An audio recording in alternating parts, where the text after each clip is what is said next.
Most people think they have time.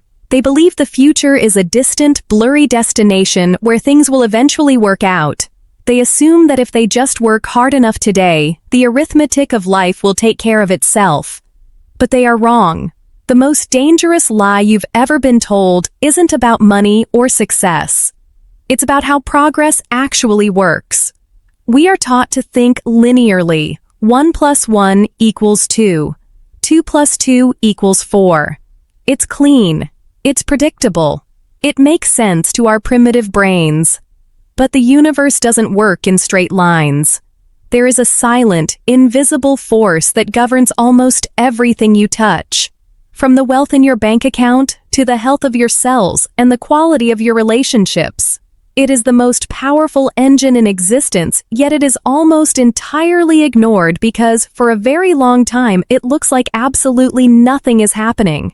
If you don't understand this force, you are not just standing still. You are falling behind at an accelerating rate. This isn't a motivational speech. This is about the cold, hard mathematics of how your life is being shaped while you aren't looking. We live in an era of the immediate. We want the result before we've even finished the effort. Our brains are wired for the dopamine hit of the now. If we go to the gym once, we expect to see a difference in the mirror. If we save $100, we want to feel wealthier by morning. When the results don't show up immediately, we assume the system is broken. We think we're failing. So, we quit. This is the linear trap. We expect a straight line of progress, but reality offers a curve that stays flat for a painfully long time before it moves upward. This gap between our expectations and reality is where most people's dreams go to die. It's the valley of disappointment. You see it everywhere. The person who starts a business and shuts it down after 6 months because the profit isn't there. The investor who pulls their money out of the market during a dip because it feels like they're losing. The student who stops reading because they don't feel any smarter after a week. We are obsessed with the big break. We wait for the lightning bolt. We look for the one trade, the one viral moment, the one lucky encounter that will change everything. But the big break is a myth sold to you by people who want your attention or your money. The reality is much quieter and much more terrifying. The reason you aren't where you want to be isn't because you aren't working hard. It's because you are fighting against the natural geometry of growth. You are trying to force a linear outcome in a compounding world. Compounding is simply the process where the returns on an asset, whether that's money, knowledge, or health, are reinvested to generate their own returns. It is growth building upon growth. Think of a snowflake. A single snowflake is insignificant. It's fragile. It melts on contact. But if the conditions are right, that snowflake hitches a ride on another. They roll. They gather mass. At first, the snowball is tiny. You could crush it with your foot. You push it, and it barely seems to grow. But then, something shifts. The surface area increases. Every rotation picks up more snow than the last. Suddenly, it isn't a snowball anymore. It's an avalanche. The physics didn't change. The snow didn't get stickier. The hill didn't get steeper. It was simply the math of accumulation reaching a tipping point. In your life, this manifests as the 5 ways compounding changes everything. The first is the illusion of the start.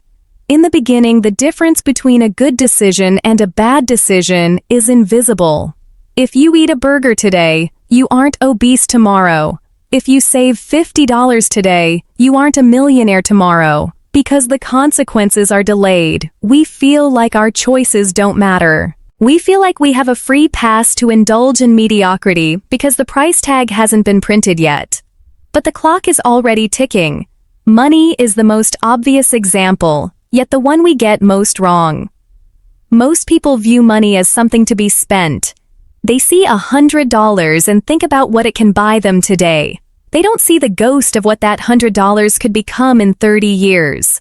Warren Buffett didn't build his fortune because he was a once-in-a-generation genius at picking stocks. He built it because he started when he was 10 years old, and he didn't stop for 8 decades. Over 90% of his wealth was generated after his 65th birthday. Think about that. If he had retired at 60, like a normal person, no one would know his name. He would be just another moderately successful guy in Nebraska. His secret wasn't the how, it was the how long. Time is the exponent. In the equation of compounding, time is the only variable that is moved to the power of. You can double your effort and you get a linear increase. But if you double your time, the results become astronomical. But here is the uncomfortable truth. Compounding works both ways. Negative compounding is just as real and far more common. A small debt with a high interest rate. A minor bad habit that slowly erodes your health.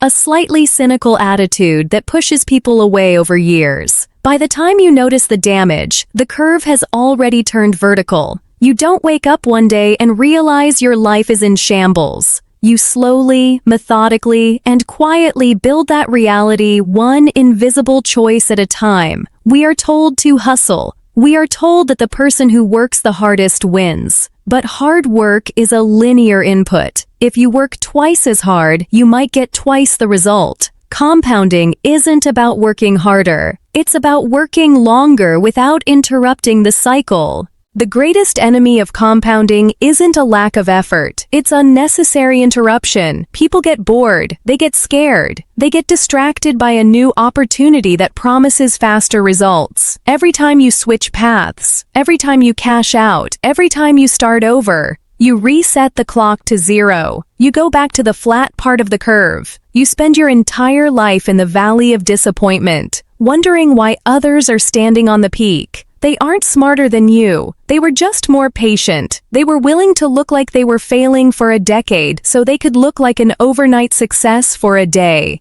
Social media has ruined our perception of time. We see the after photo, but never the 10,000 before photos that looked exactly the same.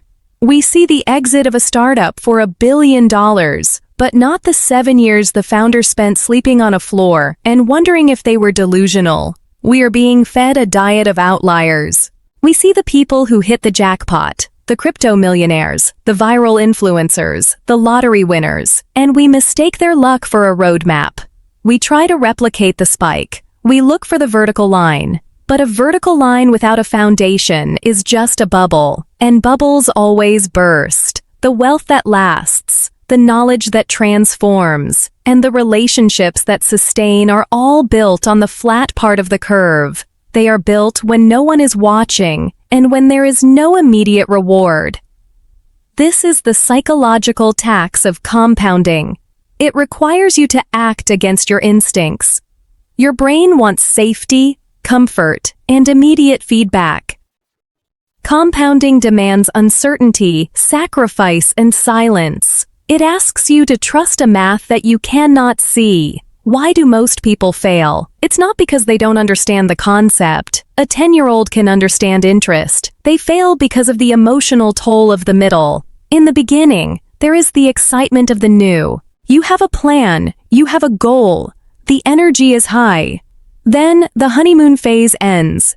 You've been saving or working out or studying for 6 months. You look at your progress. It's marginal. It's barely a blip. This is where the voices start. They tell you it's not worth it. They tell you that you're missing out on life. They point to your friends who are spending their money and having fun now. The pressure to conform to the linear world is immense. To be a compounder is to be an outsider. It is to be the person who says no to the good so they can eventually say yes to the great. It is a lonely path. Most people give up right before the curve starts to turn. They quit at the 5-yard line because they can't see the end zone. They don't realize that the last 20% of the time accounts for 80% of the results. If you quit halfway through, you don't get half the results. You get almost nothing. The universe rewards the stubborn. Not the loud, not the aggressive, but the relentlessly consistent. We like to believe we are in control. We think our big decisions define us. But your life is not the sum of your big decisions. It is the compound interest of your smallest, most mundane actions. Every time you choose the easy path over the right path, you are placing a bet against your future self. You are shaving off a fraction of your potential. In the moment, it feels like nothing. It's just one day. It's just one drink. It's just one missed session. But over 20 years, those fractions add up to a life of quiet desperation. Conversely, the person who chooses the slightly harder path, the one who reads 10 pages, who saves 10%, who stays 10 minutes longer, is building a fortress. They aren't doing anything extraordinary. They are just doing the ordinary for an extraordinary amount of time. So, where does this leave you? You can't go back and start earlier. The best time to start compounding was 20 years ago. The second best time is right now, but that's a cliché, isn't it? The real question is, can you handle the silence? Can you handle the years of looking like nothing is happening? Can you watch everyone else pass you by on their linear paths, knowing that their growth has a ceiling and yours doesn't? Most people can't. That's why the top of the curve is so empty. We talk about compounding as a financial tool, but it is actually a philosophy of existence. It is the realization that everything, literally everything, is a long game. Your reputation compounds. Your health compounds. Your anxiety compounds. You are currently living in the results of choices you made years ago. If you don't like your life, you are looking at the lag time of your past. Changing your actions today won't change your life tomorrow. It will change your life in 3 years, or 5, or 10. This is the tragedy of the human condition. We are always living in the wake of our former selves. We want a map. We want a guarantee that if we do X, Y will happen. But the only guarantee in a compounding system is that the beginning will be boring and the end will be unrecognizable. Everything in between is just a test of your temperament. Are you willing to be the snowflake that starts the avalanche? Or will you keep melting before the next one hits? The math doesn't care about your feelings.